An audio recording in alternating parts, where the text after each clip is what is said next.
Welcome viewers. Hajj, the Kaaba, and the question of mediation. In the previous episode, I examined Hajj as more than sincere devotion. It asked whether sacred longing has been placed inside a system of geography, cost, access, ritual, and religious obligation, while Christianity declares that God has already drawn near to us all, to anyone who wants to believe in Christ. Imagine standing in prayer with millions across the world, different nations, different languages, different homes, different burdens. Yet everybody turns in one direction toward Mecca, toward the Kaaba. The movement is powerful, the unity is visible, the discipline is undeniable. But then the Christian question begins pressing beneath the surface. If God is everywhere, why must the body be trained to face one direction, one sacred center, one rock? And that question is not mockery. It is theological examination, because direction shapes devotion, and devotion shapes the soul.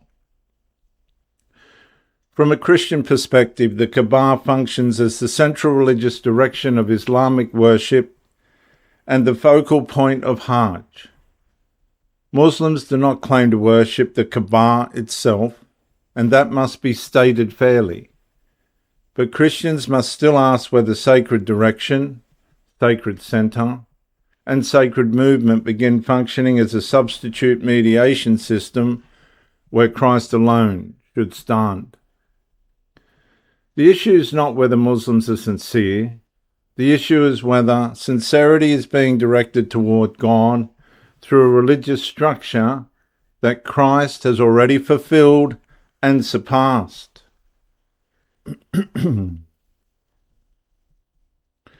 Teaching point number 1, viewers. Direction can become spiritual dependence. Muslims say they worship Allah, not the Kaaba, and that distinction matters. But the Christian critique goes deeper. If the whole praying body is directed toward one sacred location, then the human soul's being trained to associate nearness, unity, obedience, and worship with a central earthly point. Christianity declares that access to the Father is not mediated through a building, a shrine, stone, direction, city, or ritual center. Access is through the Lord Jesus Christ, the Messiah. The temple is fulfilled in the Messiah. The temple is fulfilled in the Messiah. The sacrifices are fulfilled. The priesthood is fulfilled in Christ. The meeting place is fulfilled in the Lord Jesus Christ. But you face a direction, that's orientation, discipline, and belonging. You approach a center, that's geography, symbol, and identity. You circle a structure. This is what the Muslim is up against, which is movement, repetition, and attachment. My point being, the danger is not that Muslims worship stone, and they're not sure if the Kaaba is stone. It could be concrete. Nobody seems to know. The danger is that sacred direction may train the soul to seek access where Christ is not, where God is not, and where Christ alone should mediate. Teaching point number 2. The Kaaba centralizes what Christ universalizes. The Kaaba gathers Islamic identity into one visible center, and that gives the system strength. It gives unity, it gives memory, it gives force. But Christianity does not place the believer's access to God inside a sacred coordinate. Christ universalizes access to God.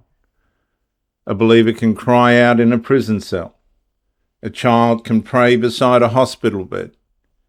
A dying sinner can call upon Christ without passport, permit, shrine, direction, pilgrimage, or ritual completion. And that is the gospel rupture. God is not less available because the body is not facing Mecca. God is not nearer because the body is inside the Hajj crowd. God is not restricted to religious geography. In Christ, the Father is approached through the Son by the Spirit. You may be far from Mecca, yet near to Christ. You may never touch a sacred site, yet be reconciled to God. And you may have no money for the pilgrimage, yet receive grace freely. My point being, viewers, the Kaaba gathers bodies toward a center. Christ opens the Father to the sinner, wherever the sinner stands. Excuse me. Teaching point number 3. Mediation must be tested. The Christian issue is mediation. Who stands between God and the soul? Islamic ritual says submit, face, travel, perform, complete, repeat. Christianity says the Lord Jesus Christ mediates once and for all. And the Father sends the Son becomes flesh, the Son dies, the Son rises, the Son intercedes, and the Spirit bears witness. And that means the believer's access is not built through sacred architecture. It's opened through the crucified and risen Lord. And this is why Christianity must challenge the Kaaba system without hatred.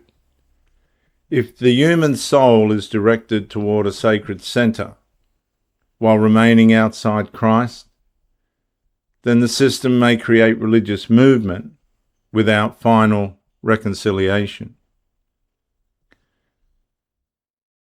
You may face the correct direction, but still lack the mediator.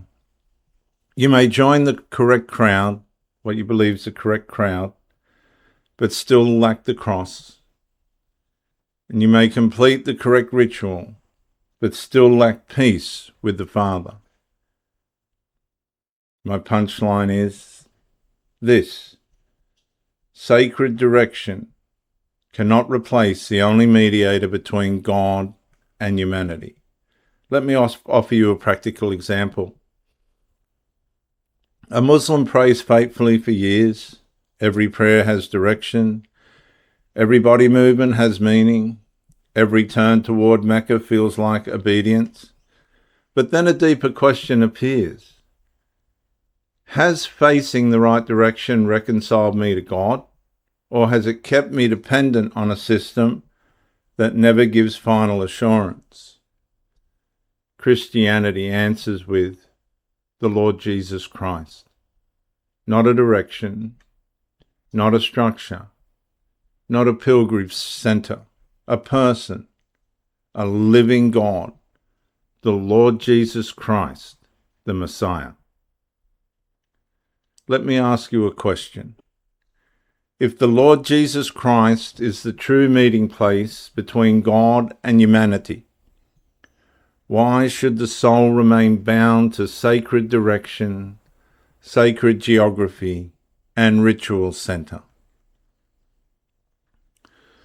Maybe you've got resistance. Well, let's check. Are you afraid to question the Kaaba because questioning the center feels like questioning your whole identity? Or have you confused visible unity with saving truth? Or have you assumed that millions facing one direction proves the direction leads to God? Or are you defending sacred geography because Christ's direct access would make the system unnecessary? Well, let's do a root cause check. Do you want God himself, Or do you want the safety of belonging to a massive religious structure, a cult? Do you trust ritual direction more than divine reconciliation?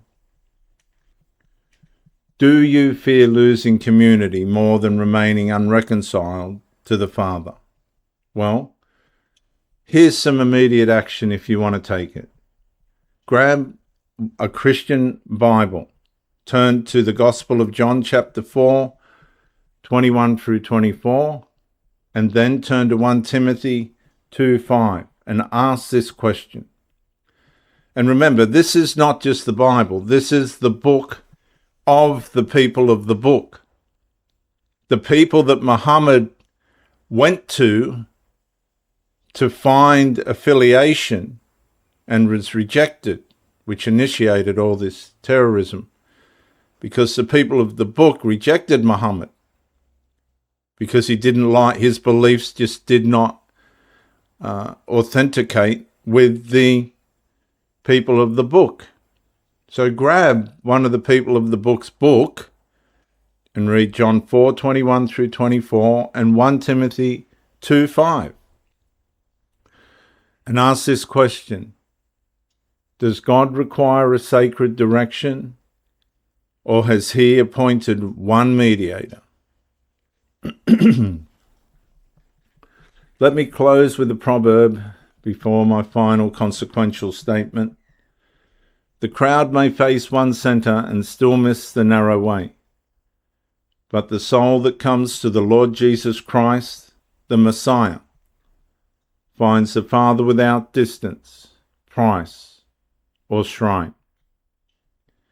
In closing, viewers, if the Kaaba becomes the visible center of worship, Christianity must ask whether the soul is being directed toward God or toward a system that keeps Christ, the true mediator, outside the center. I'm Dr. J.W. Ayub, theologist since 1994. Like and subscribe to help the channel. Subscribe and comment to educate me, and subscribe and share the video to help somebody else.